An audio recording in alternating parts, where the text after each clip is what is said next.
my favorite scriptures as well. Really? So I'm glad that you shared that with us. Yes, absolutely. I love it.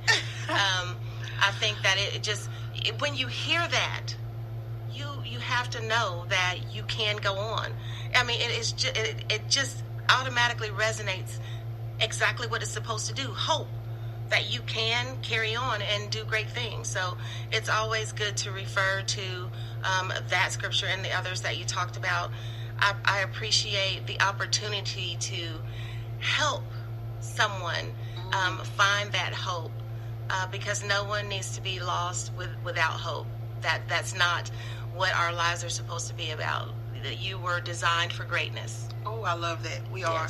absolutely. And once you know that the light bulb comes on, it can change your whole mindset changes. Absolutely. Right? Yes. When you, because hope is a form of optimism. Right. Right? So if you are optimistic about your circumstances, no matter how they look, you can change that. You can That's it. absolutely do that. And that goes into, we're talking about mindset and we're talking about changing it. That goes into manifesting.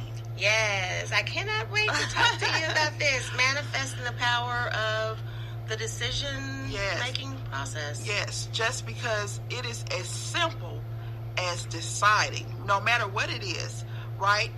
No matter what comes our way, we have to make the decision.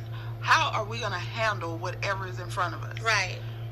So manifesting, it sounds like it is something something that you can't put your hand on, or something Right. mystical, something that most people don't even talk about. But we can get in these modes to do frantic manifestation, where you are just whatever you're already in. If you're already chaotic, Right. If you notice, if you're already having a bad day, like Yes. as soon as you say, "Oh, this day is going so bad," everything after Right. that just adds Yes, on you're to speaking it into existence. Yes. You are. You have the power to determine your mindset and the things that you say and do.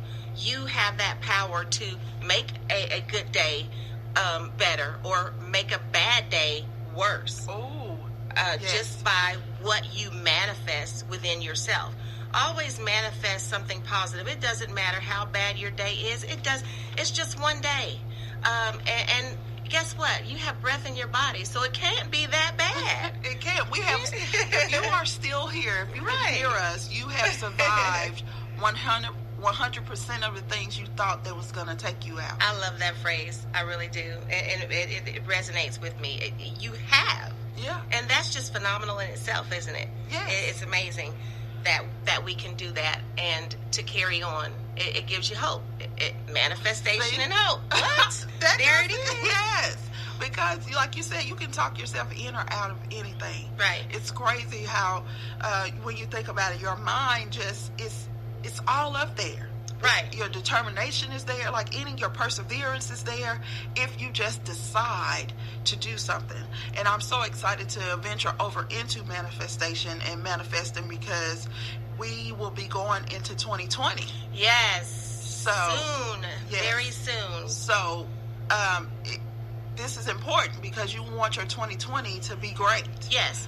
You want to make sure that you clear your mind, that you are able to determine what you want your future to look like. So the beginning of the year is an opportunity to start fresh, to start new. You can do that anytime, but it just seems like, at the beginning of the year, that's where everything turns new, and it's the perfect opportunity. But definitely manifestation of the decision making in your life will allow you to take the steps to make things happen that you want to happen in your life. And that just means be clear, be specific about what you want, so that you're not foggy, that you're not indecisive, that you don't go back and forth with, well, do I want this or do I want that? Think about it. Write it down. Take time to actually meditate on it. What do I want for my life in 2020? What do I want for my life? Yeah. And then start figuring out, how do I make this happen for my life? So those are the things that will get you to where you want to be through your manifestations. It is so important that everyone knows. In my Gold Digger University class, we talk about manifesting, because even though I'm dealing with entrepreneurs or people that want to start businesses, it's not necessarily a group for that, but it's just kind of happened. Right. But it's really about, what do you want? Like you said, tell me. I always ask them, what do you want? What do you want to do in life?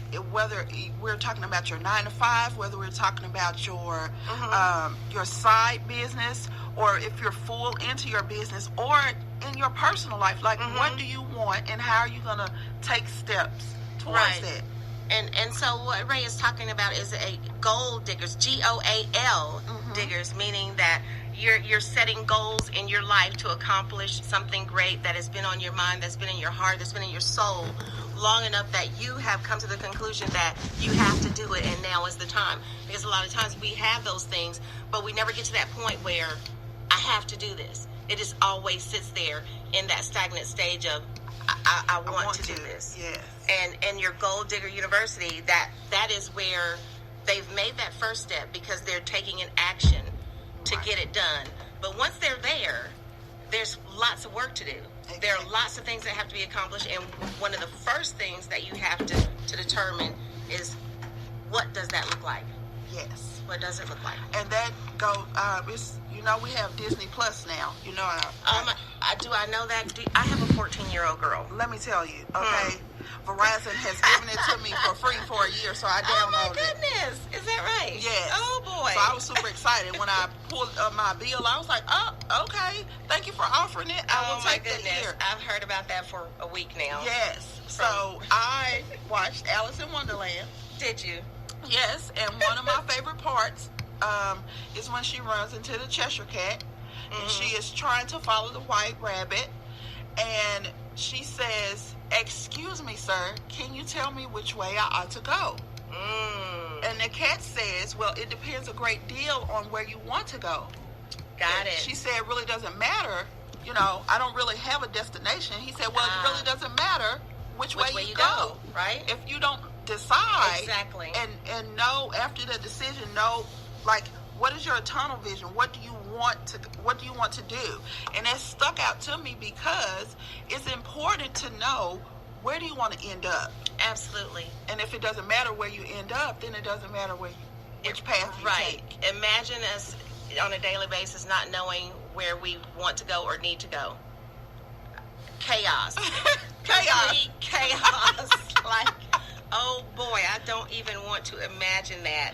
But that is a great analogy, and I guess I'm going to have to start paying attention to this Disney Plus, right? I'm telling you, hey, okay, there's something in there somewhere. Not all the time. Right, yeah. Not all the time. But I think that is very important, because I don't want, we as parents, mothers, women, we forget about ourselves. Right, absolutely, we do. So that's also a part of being a part of a group of women that says, you matter too. You can take care of your household, you can take care of this, that, and the third, but what about you? Right. Because if you're no good, then it all falls apart. Absolutely. You have to, for us as women who take care of so many things, we talked about this before, wearing so many hats.